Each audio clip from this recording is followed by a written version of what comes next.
श्रीराम। अथ सप्तमो अध्यायः। श्री भगवान उवाच। मया शक्ता मनः पार्थ योगं युज्यन् मदाश्रयः असंशयं समग्रं मां यथा ज्ञास्यसि तच्छृणु।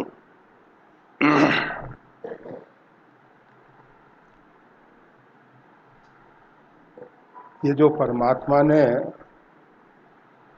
हमको मन दिया है, ये परमात्मा की एक बहुत बहुत बड़ी निधि है, उपहार है। इस मन के माध्यम से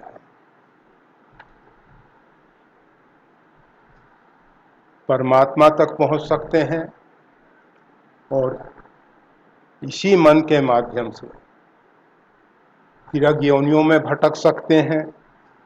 इसी मन के माध्यम से हम भिन्न भिन्न शरीर को धारण कर सकते हैं। मन की शक्ति बहुत है। हम इस मन को किस दिशा में ले जा रहे हैं, हम हैं कौन, पहले अपने स्वरूप को समझना चाहिए। हम उस परमात्मा के अभिन्न अंश हैं। ममेवांशो जीवलोके जीव भूता सनातन। यह जीव जो है परमात्मा का सनातन अंश है, आज से नहीं है। ये जिस प्रकार से परमात्मा अनादि है, उसी प्रकार से जीवात्मा भी अनादि है। और ये जीव जो है अंश के रूप में कहा जाता है, परंतु परमात्मा जो है अखंड हैं, उनके टुकड़े नहीं किए जा सकते। परमात्मा अद्वितीय है, परमात्मा के अतिरिक्त दूसरी सत्ता नहीं है। जब परमात्मा के अतिरिक्त दूसरी सत्ता नहीं है, परमात्मा के टुकड़े नहीं किए जा सकते, तो ये जो अंशांशी भाव है, इसको समझना चाहिए। परमात्मा के संकल्प में ये संपूर्ण अस्तित्व स्थित है। उस परमात्मा ने जो संकल्प किया, एको अहम बहुश्याम, वो एक से अनेक होने की जो उनकी भावना है, वो उनके मन में इस प्रकार का संकल्प हुआ। परमात्मा के मन में, अर्थात ये समष्टि मन जो है, उसके द्वारा परमात्मा जो है ये नानत्व के रूप में अपने आप को प्रकट कर रखे हैं। परमात्मा अपने आप में पूर्ण है,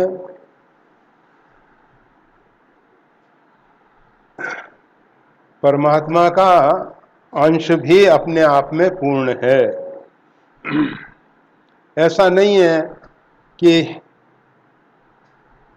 जीवात्मा अपूर्ण हो।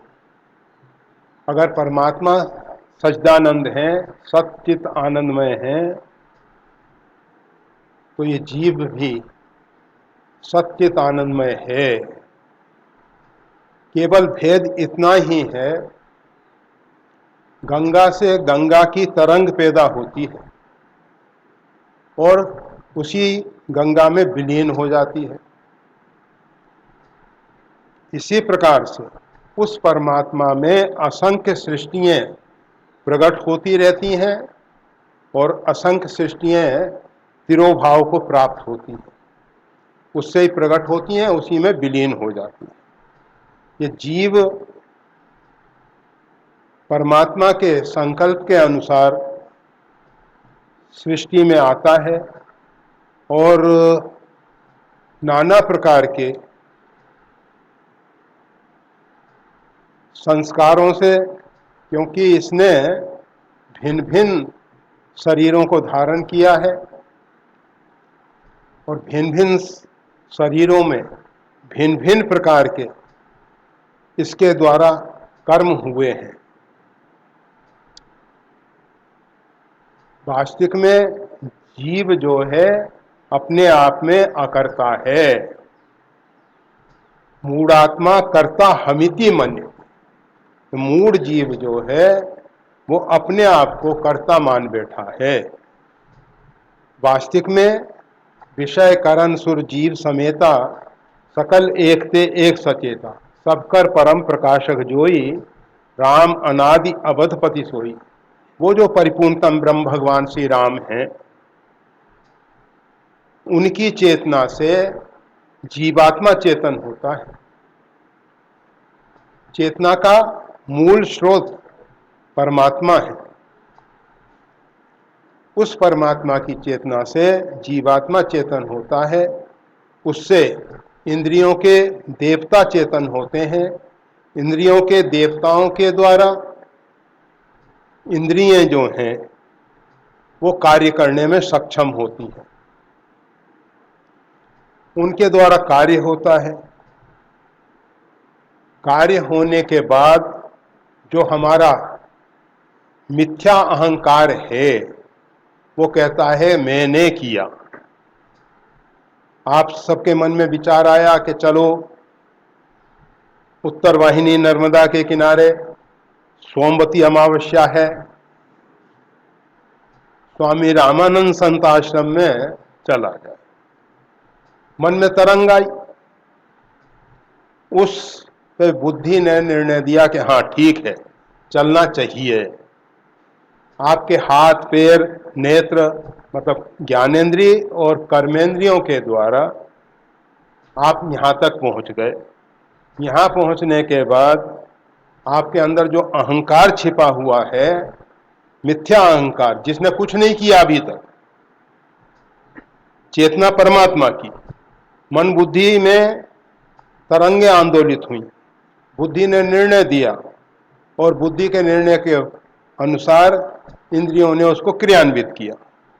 और ये अहंकार जैसे 5 भाई मिलके कोई कार्य संपादित करें और एक छठा भाई कहीं से आ जाए और कहने लगे कि ये कार्य मैंने किया। इसी प्रकार से ये अहंकार ऐसा है जो आके कहता है मैंने किया। ये मैं कौन हूं? मैं जो है ये वास्तविक में अस्तित्वहीन है। इसका कोई अस्तित्व है ही नहीं। परंतु जैसे आपको संबोधन करने के लिए एक नाम माता पिता दे देते हैं, उसी प्रकार से सभी लोगों ने अपने आप को संबोधित करने के लिए मैं शब्द प्रयोग करना शुरू कर दिया है। केवल संबोधन के लिए है ये। इसी प्रकार ये जो मैंने किया, मैं कुछ है ही नहीं, है ही नहीं। अगर आप प्याज के छिलके निकालने लगो, डूंगरी प्याज, छिलके निकलते चले जाएंगे, अंत में कुछ शेष नहीं रहने वाला। ये जो केले का झाड़ होता है, इसके एक एक परत खोलते चले जाओ, सब निकलता चला जाएगा, एक एक छिलका निकल जाएगा, कुछ नहीं। इसी प्रकार से आप अपने आप को खोल के अंदर से देखो, आप पाओगे मैं नाम की वस्तु इसमें कहीं नहीं मिलेगी आपको। ज्ञानेंद्रिय मिलेंगी, कर्मेंद्रिय मिलेंगी, मन मिलेगा, बुद्धि मिलेगी, चित्त मिलेगा, और शरीर में सप्त धातुएं मांस रुधिर अस्थि इत्यादि मिलेंगे। परंतु ये मैं कहां से आया? है ही नहीं है, इसका कोई अस्तित्व नहीं है। परंतु सब कहते हैं मैंने किया, मैं कर रहा हूं। और जिस दिन यह भ्रांत धारणा गिर जाती है, उसी दिन जीव जो है कर्म के बंधन से मुक्त हो जाता है। कर्म के द्वारा, क्रियाओं के द्वारा कोई कर्म के बंधन से मुक्त नहीं हो सकता। छूट ही मल की मलही की धोए, कीचड़ से आप अपने आप को साफ करना चाहो, आप नहीं साफ हो सकते। इसी प्रकार से कर्म ने आपको बंधन में डाला है। कौन से कर्म ने? जिसमें मिथ्या अहंकार जुड़ा। क्रिया जो है बंधन कारक नहीं है, बंधन कारक है कर्म। कर्म अर्थात क्रिया में जब अहंकार प्रवेश कर जाता है, मैंने किया, तो ये कर्म बन जाता है और उसके द्वारा ये जीव भटक रहा है। 84 लाख शरीरों में भटका है। कबहों की कर करना नर देही। भगवान को कभी दया आई तो उन्होंने कृपा करके हमको ये जीवन दिया, मानव जीवन दिया, मानव शरीर दिया। नर तन सम नहीं कबनो देही, जीव चराचर जाचते। मनुष्य शरीर के समान कोई दूसरा शरीर नहीं है। ये देवताओं को भी दुर्लभ है, केवल मानव की बात नहीं की जाती है। ये जो है शरीर जो है देवताओं को भी दुर्लभ है। महाराज जी को कुर्सी दे दो बैठने की।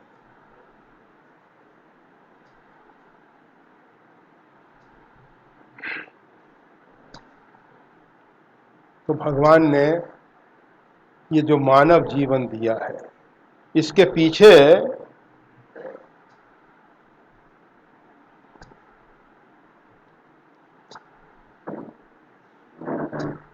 उद्देश्य क्या है, तो हम आपको बता रहे थे। परमात्मा ने हमको एक अद्भुत मन दिया है, मन दिया है, और इस मन को हम जहां लगा देते हैं ये उसी प्रकार का हो जाता है।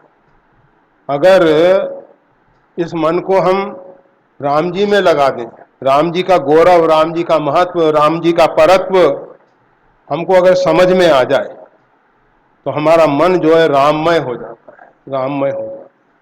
परंतु हमारा सबसे बड़ा दुर्भाग्य यह है, हम राम को नहीं समझ सके। परमात्मा राम के स्वरूप को हम नहीं जानते, राम की महिमा नहीं जानते हैं। इस कारण से हमारा मन जो है ये संसार में आसक्त हो रहा है। अगर राम जी के परत्व को हम समझ जाएं, राम जी को समझ जाएं, राम है क्या? जो आनंद सिंधु सुख राशि, सी करते त्रिलोक सुपासी, सो सुख धाम राम असना। जो आनंद के समुद्र है, सुख की राशि है,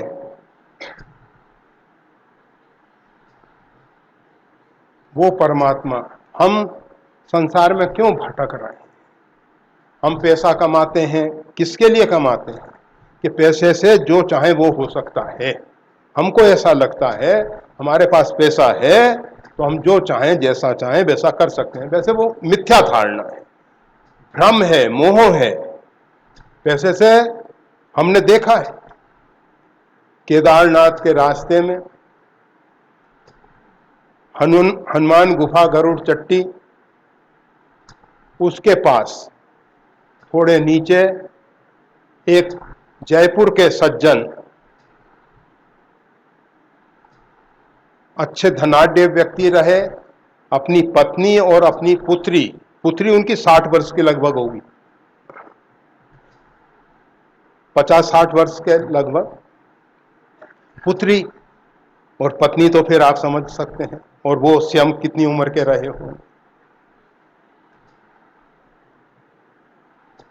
नीचे एक स्थान पे वो बैठे, जल पिया, और जल पीने के बाद उन सज्जन का शरीर का प्रारब्ध पूरा हो गया। जय श्री राम। देखो, जीवन का कोई भरोसा नहीं है कि कब ये जीवन पूरा हो जाएगा।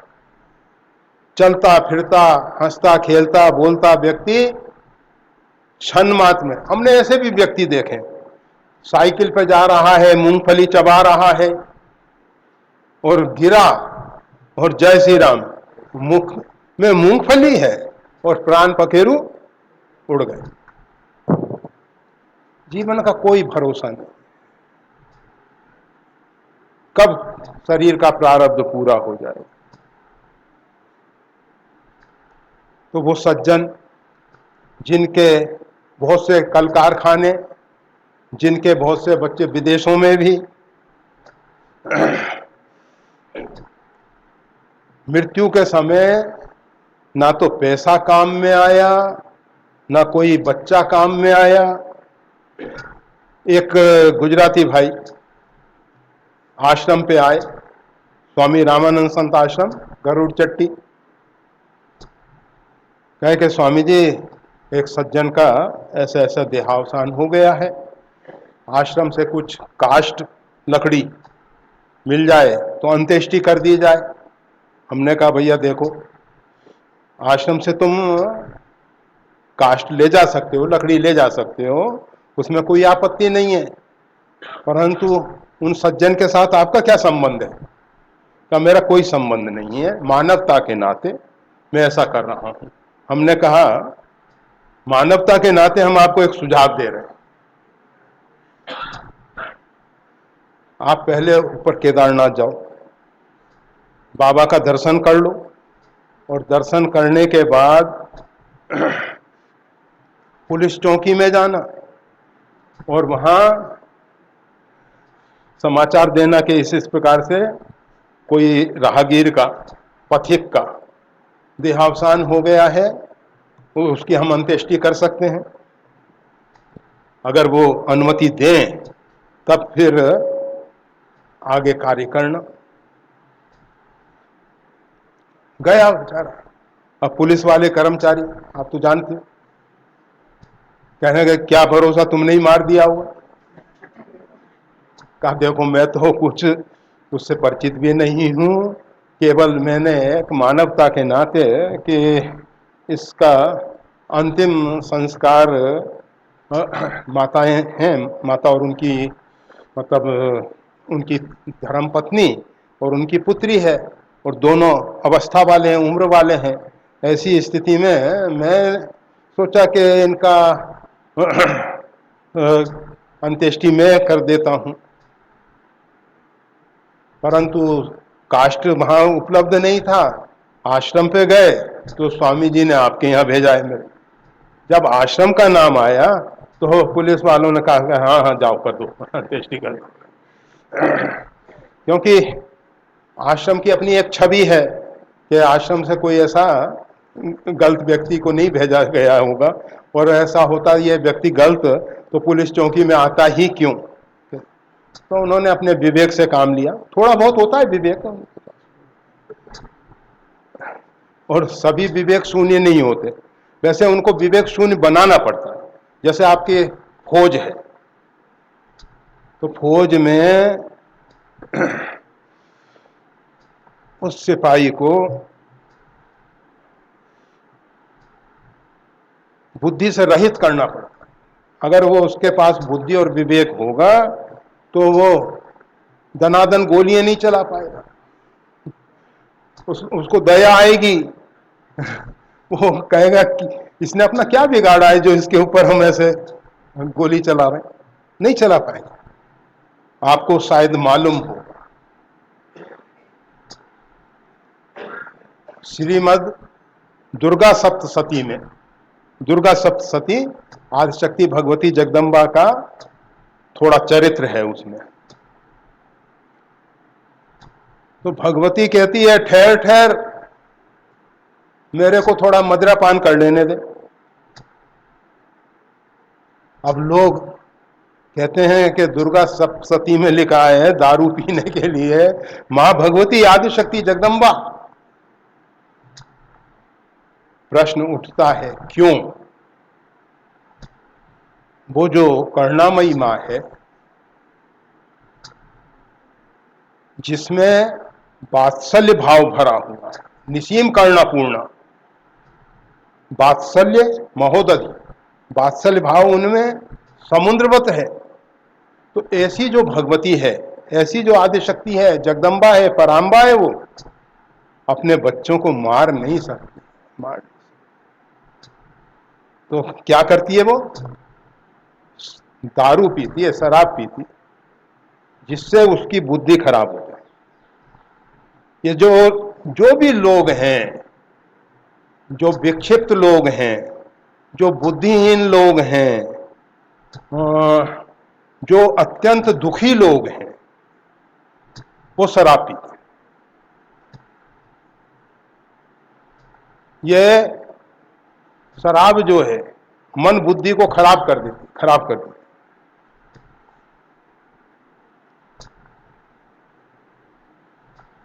तो आपको मालूम है, रावण ने कुंभकर्ण को जगाया। कुंभकर्ण कहने लगा, फल न कीनते निश्चय नाहा, हे राक्षस राज, तुमने भला काम नहीं किया जगदम्बा हर आने से। अरे तू जगदम्बा का हरण करके ले आया, अब अपना कल्याण चाहता है, अच्छा नहीं किया। रावण ने देखा, रावण के 10 सिर हैं, बहुत बुद्धि है उसमें, बहुत बुद्धि है। उसने सोचा कि कहीं विभीषण जैसे ये भगवान के शरणापन्न ना, भगवान के शरण में न चला जाए। तो रावण मांगे कोट घट मद और मही खने। रावण ने तुरंत कहा, भैया अभी तू आ गया है, थोड़ा जलपान कर ले, बाल वो कर ले, नाश्ता कर ले, ब्रेकफास्ट। रात बहुत लंबे समय से तू सोया हुआ था, लंबे समय तेरा व्रत हुआ, अब खोल ले व्रत, पारना कर ले थोड़ा। और रावण मांगे कोटि घट, करोड़ों घड़े मदिरा के, बोतलें नहीं, कहां काम चलता तुम करो। करोड़ों घड़े मदिरा के मंगाए, और मही खाई कर मदिरा पाना, मांसाहार करके मदिरा पान करके भगवान के विरोध में युद्ध करने के लिए चले। यह है मदिरा का दुष्प्रभाव।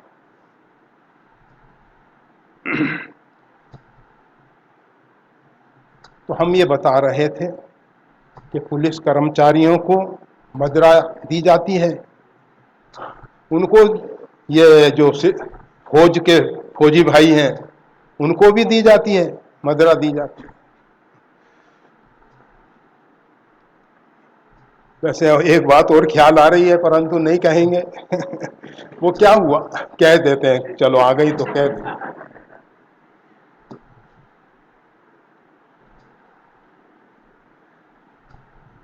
गरुड़ चट्टी पे एक दुकानदार मोहन सिंह, उसका एक लड़का, वो फौज में, तो फौज से घर पे आया था, सोचा कि चलो स्वामी जी का दर्शन कर आए। तो अपनी माता जी के साथ वो आश्रम पे आया, लाया था रम इत्यादि की बोतलें। माता जी ने कहा, स्वामी जी को प्रसाद दिया? हमने कहा हाँ हाँ सब हो गया। लड़के ने कहा नहीं नहीं, स्वामी जी नहीं लेते हैं। हमने कहा क्या, ये चक्कर क्या है भाई? तब उस लड़के ने बताया कि हम फौज में हैं और वहां से आए तो ये बोतल लाए थे। तो यहाँ ऐसा होता है कि जो विशिष्ट लोगों के पास जाते हैं, जो अपने नेमी प्रेमी होते हैं ना, तो उनके पास उपहार में वो देते हैं। तो माता जी यही पूछ रही हैं कि स्वामी जी को दिया या नहीं, मतलब वो लोग बुरा नहीं मानते इसको। परंतु ये जो मन बुद्धि को खराब करने वाली वस्तुएं हैं, सज्जनों को, आप युद्ध क्षेत्र में खड़े हो, उस समय हम आपके लिए कुछ नहीं कहेंगे, उस समय अगर आपको राष्ट्र प्रेम है, देश के हित में आपका चिंतन है, तो आप राष्ट्र के लिए अपने आप की कुर्बानी देने के लिए, अपने आप का बलिदान देने के लिए तैयार हो जाओ। और अगर ऐसे नहीं हो सकते तो वो फिर उपाय है उनके पास, तो कि भाई बुद्धि खराब करो इन लोगों की और काम। तो हम ये बता रहे थे कि वो एक सज्जन पुलिस वालों के पास गए। पुलिस वालों ने कहा कि स्वामी जी के यहाँ से आए हो, कोई बात नहीं, स्वामी जी ने भेजा है तो आप उसकी अंत्येष्टि कर दो। फिर आश्रम से लकड़ी गई और उस व्यक्ति की अंत्येष्टि उस सज्जन ने, वो गुजराती भाई, किए।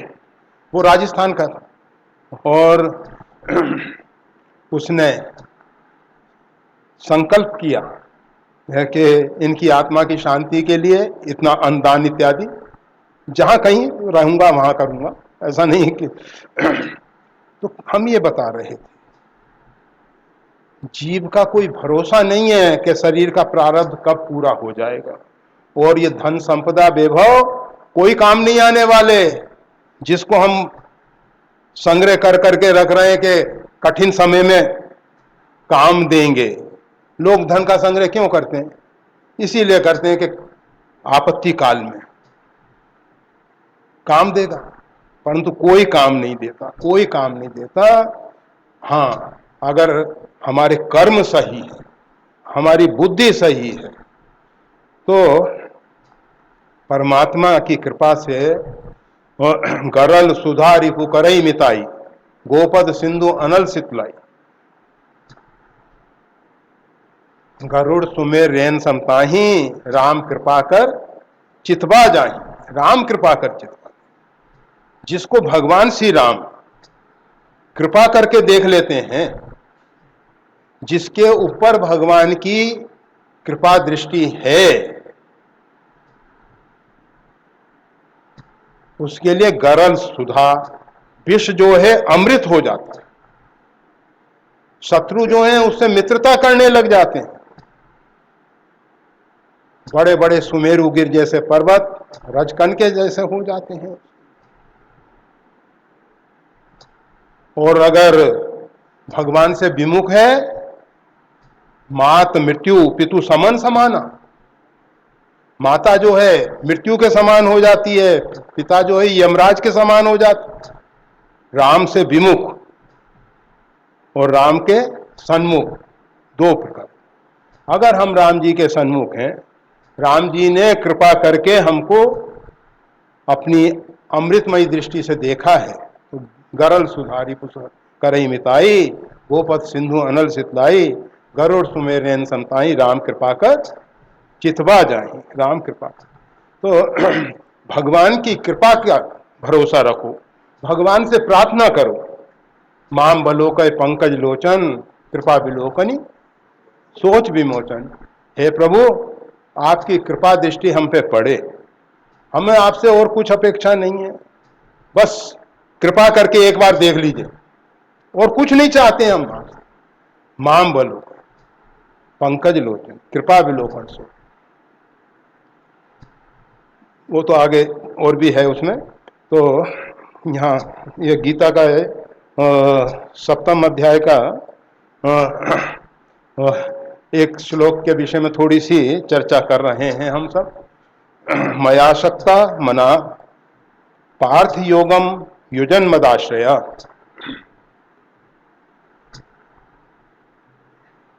जिसने अपने मन को मेरे में आसक्त कर रखा है, हे पार्थ, और जिसका मन योग में स्थित है और जिसने मेरा आश्रय ले रखा है। ये बहुत महत्वपूर्ण बात है, ये बहुत महत्वपूर्ण बात है। इतना सहज नहीं है ऐसा हो जाना। कहने के लिए मन हमारा कहां आसक्त हो रहा है, अभी हम संसार में आसक्त हैं। महर्षि सांडिल्य जो है, अथातो भक्ति व्याख्यायाम, भक्ति की व्याख्या करते हैं तो कहते हैं सा परानुरक्ति, भक्ति और कुछ नहीं है, परमात्मा में अनुरक्ति हो जाए, परमात्मा में आसक्त हो जाओ। अभी हम संसार के दृश्यों को देख रहे हैं, पदार्थों को देख रहे हैं, हमारा मन उनमें आसक्त हो रहा है।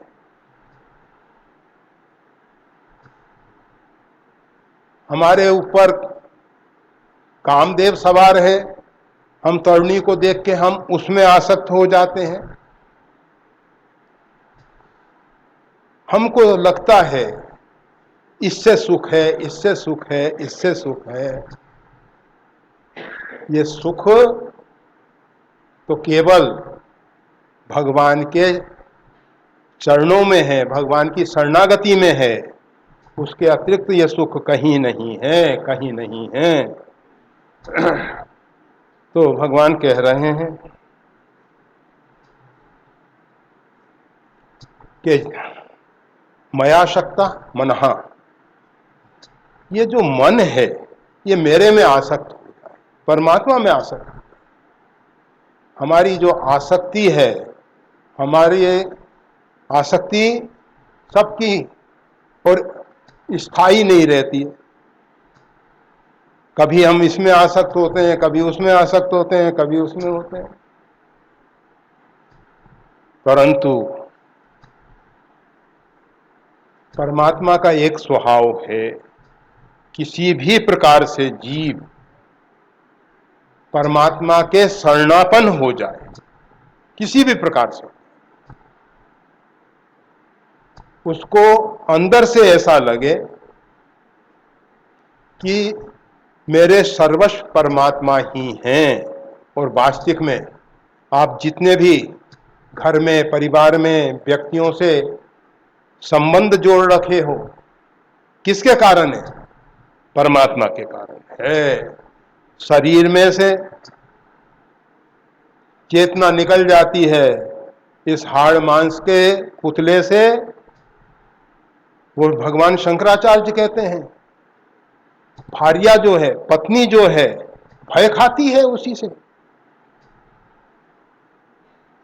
जिस शरीर के साथ वो पत्नी सदा साथ रही है, वो भी शरीर में से चेतना बहिर्गमन करने पर, जीवात्मा के निकल जाने पर उससे भय खाने लगती। अगर उसमें प्राण आ जाए, समझेगी भूत आ गया इसमें, तो वो मुर्दा जिंदा होकर बैठ जाए तो उससे डर के भागेगी।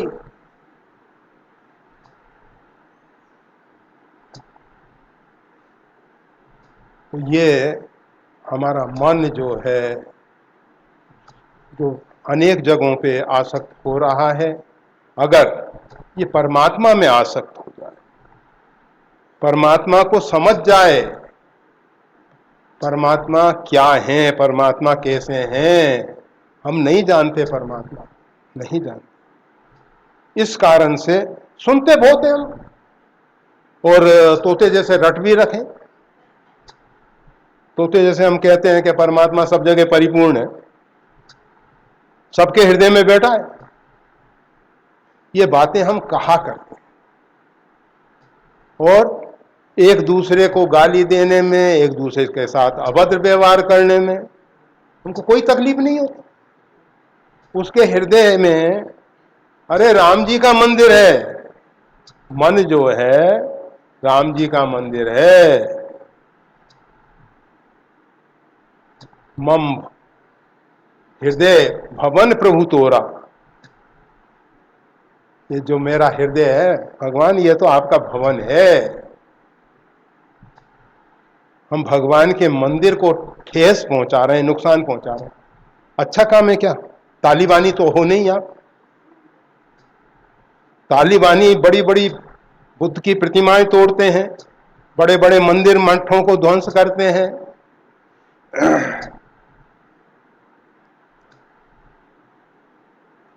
पर हम स्वयं क्या कर रहे हैं? अपने आप से हम पूछें कि हम कर रहे हैं, क्या कर रहे हैं। जब किसी भाई को, किसी बहन को, उसके हृदय को हम ठेस पहुंचाते हैं, कष्ट पहुंचाते हैं, तो भगवान के मंदिर को हम ठेस पहुंचा रहे हैं। सीधा सा गणित है, हम मानने को तैयार नहीं। हमें उसमें कोई संकोच नहीं होता। कोई दूसरा हमारे मंदिर को तोड़ता है, हमको तकलीफ होती है। हम दूसरों के मंदिरों को नुकसान पहुंचा रहे हैं। कहां तक उचित है, कहां तक उचित। जरा सोचना चाहिए, समझना चाहिए कि हम जो कर रहे हैं ये क्या कर रहे हैं, और किसी को कोई तकलीफ नहीं है। हम ऐसी वाणी बोलते हैं कि उसका हृदय टूट जाए, हमको कोई तकलीफ नहीं होती। हम मंदिर को ध्वंस कर रहे हैं, परमात्मा का निवास है।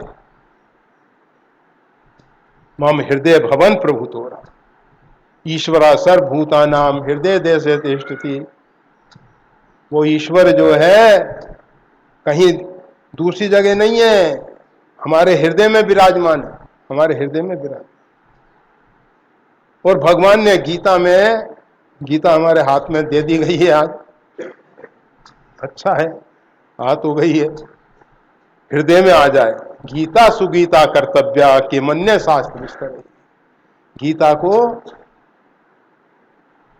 हृदयस्थ करो, हृदयंगम करो और उसके अनुसार आचरण करो, उसके अनुसार आचरण। तो मया सकता मनहा, ये मेरा मेरे में जिसका मन आसक्त हो, संसार की आसक्तियां टूट गई हैं, परमात्मा में हमारा मन जो है आसक्त हो गया है, परमात्मा में है अनुरक्त हो गए हैं, अर्थात भगवान की भक्ति में हम अनुरक्त हो।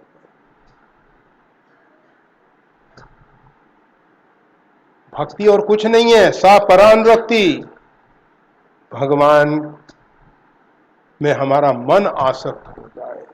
संसार जो हमको अच्छा लग रहा है, संसार के व्यक्ति जो अच्छे लग रहे हैं, पदार्थ जो अच्छे लग रहे हैं, उसका रहस्य हमको समझ में आ जाए, उसका रहस्य हमको समझ में आ जाए कि ये सब में जो प्रियता है, अपनापन है, किसके कारण है? आत्मा के कारण। आत्मा और परमात्मा दो नहीं है, एक ही हैं। एक ही हृदय रूपी गुहा में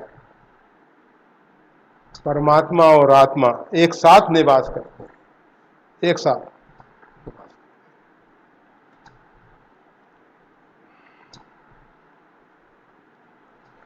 तो भगवान कह रहे हैं, हे पार्थ, अर्जुन जो है प्रथा पुत्र है, इसलिए उसको पार्थ कहा जाता है। प्रथा मतलब माता कुंती का नाम प्रथा है। महाराज कुंती भोज ने उनका पालन किया, इसलिए उसको कुंती कहते हैं। नाम तो उनका प्रथा है।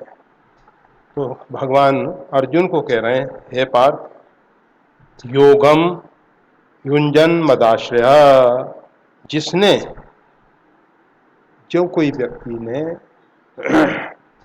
योग, योग क्या है आप सब जानते हैं, अच्छे ढंग से जानते हैं। योग का सीधा सा अर्थ जोड़, जोड़, और कुछ योग का अर्थ करने की जरूरत नहीं है, सीधा सा अर्थ है जोड़।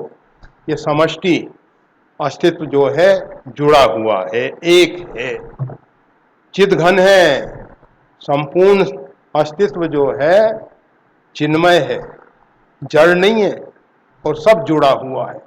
सूर्य, पृथ्वी, चंद्र, बुध, शुक्र, शनि, सब जुड़े हुए हैं। और हम ये वनस्पति हैं, हर एक व्यक्ति एक दूसरे से जुड़े हुए हैं।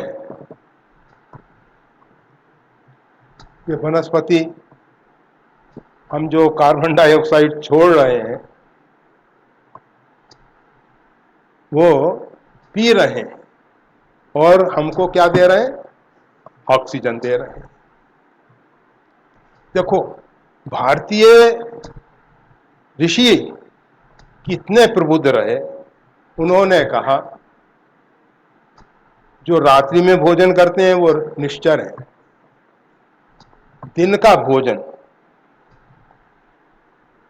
जब सूर्यास्त हो जाए उसके बाद समस्या क्या बनती है, तो सूर्य की किरणों का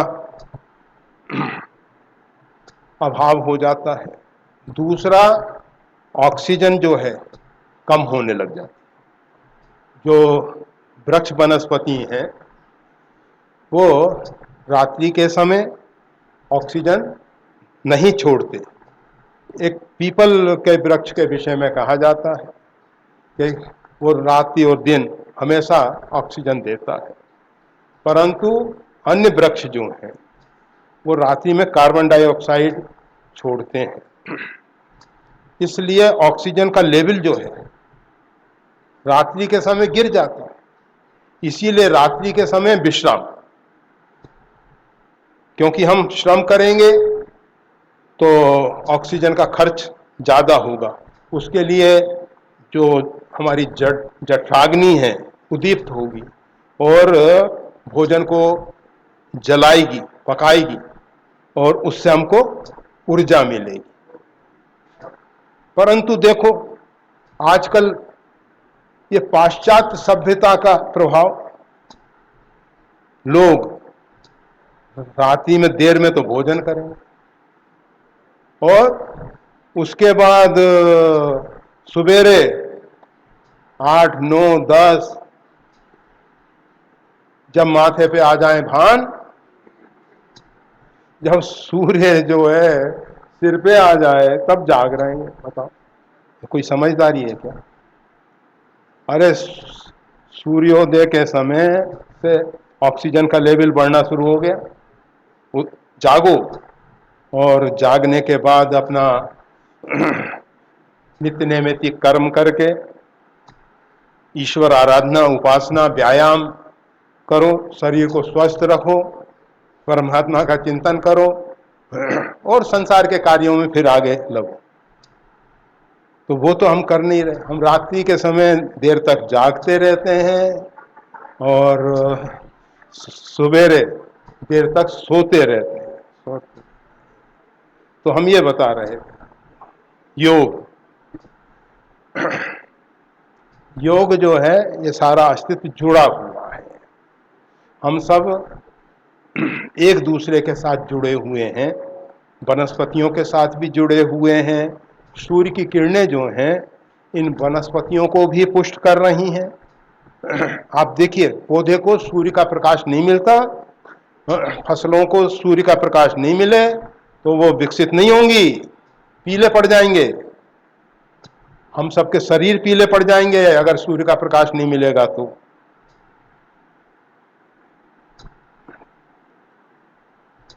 ये सारा अस्तित्व एक दूसरे के साथ जुड़ा हुआ है। हम सब एक सच्चिदानंद घन परमात्मा में स्थित हैं। परमात्मा से बाहर कोई नहीं है, परमात्मा में सब हैं। योग हमको यही स्थिति में लाके खड़ा करता है। जिसने इस बात को समझ लिया है और अनन्य भाव से परमात्मा में अपना चित्त लगाकर भगवान के पारायण होकर संपूर्ण विभूति, ऐश्वर्य इत्यादि गुणों से युक्त सबके आत्मस्वरूप वो जो परमात्मा है उसको जानने से यथा ज्ञास्यसि तच्छृणु, उसको जानने के लिए भगवान कह रहे हैं तू मेरे से सुन। ये इस स्थिति में पहुंचने के लिए तुमको क्या करना होगा वो मेरे द्वारा सुनो। ऐसा भगवान श्री कृष्ण गीता में इस प्रथम श्लोक में कहा है, असंशय समग्रम माम यथा ज्ञास्यसि तच्छृणु। उसको तुम अब ध्यान देकर एकाग्रचित होकर सुनो। अभी नहीं, समय आने पर सुनने का, अभी तो सतम विहाय भोक्तव्यम नीति कहती है। सो कार्य छोड़ दो, भोजन कर लो, भोजन कर लो। 1000 कार्य छोड़ दो, स्नान इत्यादि कर लो। स्नान का मतलब ये नहीं कि जल में डुबकी लगाए हो गया स्नान। लोग तो कहते हैं भीगा कान हुआ स्नान। नहीं भाई, कान के भीगने से कहीं स्नान होता है क्या? स्नान के साथ जब ध्यान किया जाता है तो वह स्नान स्नान माना जाता है। केवल शरीर को पानी में भिगा लिया और हो गया स्नान, नहीं। वो लिखा है श्रीमद् भागवत में, अजामिल जो है स्नान भी नहीं करता था। अब सोचो जरा, विषयी व्यक्ति, पसीना पसीना शरीर में होता ही होगा, शरीर में, शरीर को धोता तो जरूर होगा, पर स्नान नहीं करता था। भगवान व्यास जी बताना चाहते हैं कि पानी में भीग जाने से कोई स्नान नहीं हो जाता है। स्नान के साथ जब भगवान का ध्यान किया जाता है तब स्नान पूरा होता है। हमारे यहाँ साधु महात्मा तो कहते हैं स्नान ध्यान, सीधी सी बात कहेंगे वो, स्नान ध्यान हो गया क्या?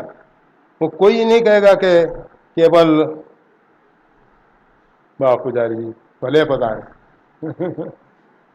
लो महाराज जी को कुर्सी दो, वैसे हम तो अंदर जा रहे हैं।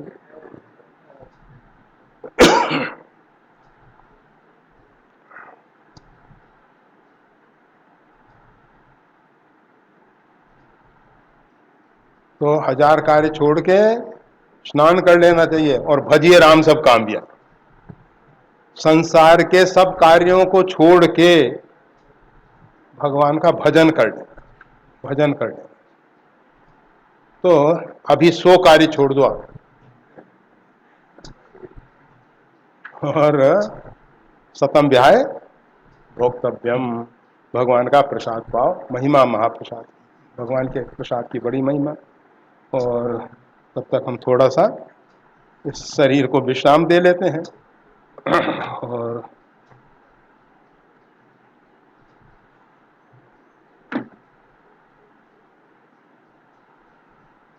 फिर जैसा आगे होगा देखा जाएगा।